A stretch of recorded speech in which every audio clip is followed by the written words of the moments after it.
भगवान कहने लगे, देखो बेटा, जगत में दो आनंद है, एक विषयानंद और एक ब्रह्मानंद।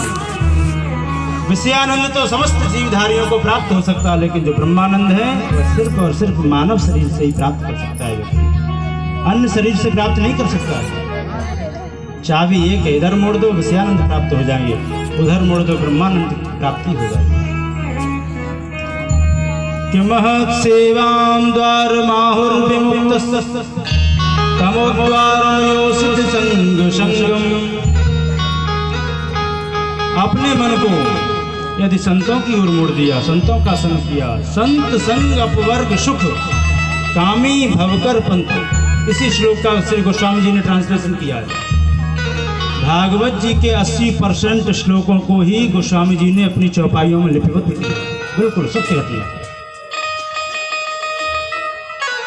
संतों का संग करोगे, प्रभु का स्वभाव प्रभाव ऐसा बतलाएंगे सुनाएंगे कि एक दिन अवश्य वह रस तुमको में प्राप्त हो जाएगा। चित्त तुम्हारा चित्तचोर चुरा लेगा। और दूसरा है योषित संग संगाना। सिर्फ इतना नहीं कहा, योषित संगाम। योषित संग संगानाम माने स्त्रीण कामी पुरुषों का संग। योषितों का संग करोगे तो वह चीज प्राप्त हो जाएगी, लेकिन कामियों का संग बार बार वह चर्चा कर करके तुम्हारी मति भी मलिन कर देंगे। इसलिए कह रहे हैं योषित संगी संघाना, कामी पुरुषों का संग।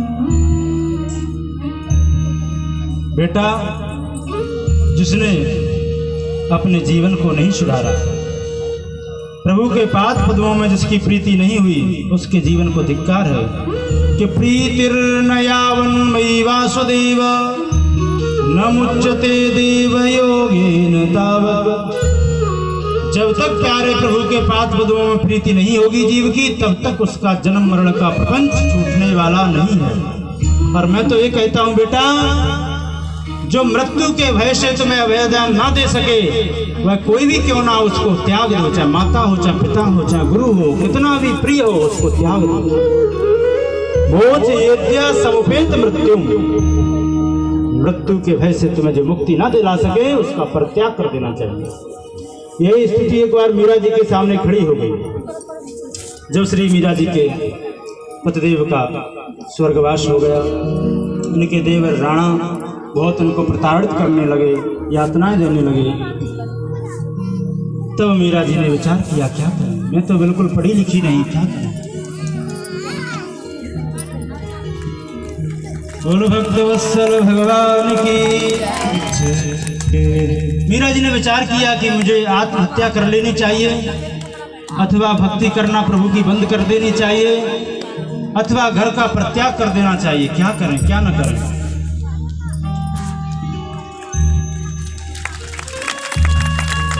परंतु मीरा जी विचार करने लगी, यह मुझे कौन बताएगा, ये तो शास्त्रों में मिलता है। आजकल महाराज बड़ी विडंबना है जगत में, संसार में। थोड़ा सा कोई संकट आया, बस एक ही समाधान, आत्महत्या। कारण जीवन में हमने कभी सत्संग नहीं किया। सत्संग किया होता तो उसका कोई सूत्र ऐसा निकल आता ताकि हम उस समस्या से, कठिनाई का सामना कर लेते। क्या करें, ये तो संत बता सकते हैं, कोई पहुंचा हुआ मनीषी ही बता सकता है। इस समय संत कौन है? इस समय गोस्वामी तुलसीदास जी है, सबसे बड़े संत। आज एक पत्र भेज दिया, कहा मुझे क्या करना चाहिए। घर का परित्याग कर दें कि भक्ति को छोड़ दें, अथवा अपने आप को समाप्त कर लें। गोस्वामी जी ने स्पष्ट कहा, नहीं, ऐसा कुछ नहीं करना। कि जाके प्रिय न राम वे देही तजिए ताहि कोट वेरी सम यद्यपि परम सने। उसका परित्याग कर देना चाहिए। जाकी प्रिय न राम वैदेही तजिए ताहि कोट वेरी सम यद्यपि परम सने। मीरा जी ने कहा, नहीं नहीं, हमें मनमुखी भक्ति नहीं करेंगे, हमें कोई शास्त्र का प्रमाण दो। जब तक शास्त्र का प्रमाण नहीं मिलेगा, तब तक हम ऐसा कोई कदम उठाने वाले नहीं हैं। तब श्री गोस्वामी जी ने दूसरा एक दोहा भेजा है, उसमें प्रमाण दिया कि तजो पिता प्रहलाद विभीषण बंधु भरत महतारी, बलि गुरु तजो कांत ब्रज बनता, भय मुद मंगलकारी।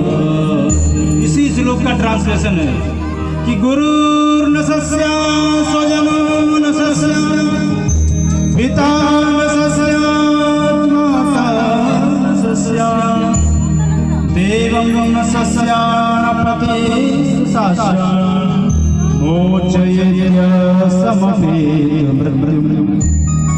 गुरु न सस्या, गुरु गुरु कहलाने का अधिकारी नहीं है जो तुम्हें मृत्यु के भय से मुक्तिदान न दे सके। तो माता पिता का परित्याग कर देना चाहिए जो मुक्ति के भय में बाधक बनते हैं, सबका परित्याग कर देना चाहिए। भागवत जी का श्लोक ऋषभदेव भगवान कहते हैं, इतना दिव्य उपदेश किया महाराज कि 9 तो 9 योगेश्वर हो गए, जिनका आप अंतिम दिन जिस दिन विश्राम होगा नव योगोत्सव संवाद का विस्तार से श्रवण करेंगे। भरत जी महाराज को राज सिंहासन पर बिठा दिया और जितने थे सब यति हो गए, सन्यासी हो गए। ऐसा दिव्य प्रवचन। इधर भरत जी को राज सिंहासन पर बिठा करके ऋषभदेव जी महाराज वन की ओर चले गए। वन वन अन्वेषण करते हुए दिव्य तपस्या करने लगे। संदेश दे रहे बड़े बड़े योगियों के लिए यह एक संदेह बन गया, एक शिक्षा बन गई। कहा महाराज वर्षा में 4 महीने तक खड़े होकर के तपस्या करते हैं और वर्षा झरझर होती रहती है, कोई वस्त्र धारण नहीं। गर्मियों में गरम गरम बालू पर लेट करके तपस्या करते हैं, चारों तरफ अग्नि जला करके तपस्या करते हैं गर्मियों में, सर्दियों में नहीं, गर्मियों में। और सर्दियों में महाराज कंठ भर जल में खड़े होकर के दिव्य तपस्या करते हैं। इस तपस्या के माध्यम से इनके शरीर में इतनी सुगंधी आ गई, इतनी दिव्यता और भव्यता आ गई कि तस्य पुरीश सुरभि सौगंध देशम 10 योजनम चकार। 10 योजन का वातावरण सुगंधित होने लगा। 10 योजन माने 40 कोस, 40 कोस का वातावरण। कई संसारी आते हैं, इनको घेर लेते हैं सिद्ध महात्मा समझ करके, लेकिन कभी मलमूत्र वहीं कर लेते हैं, उसी में अपने आप को बिगाड़ लेते हैं, तो सब पागल बाबा कह करके भाग जाते हैं।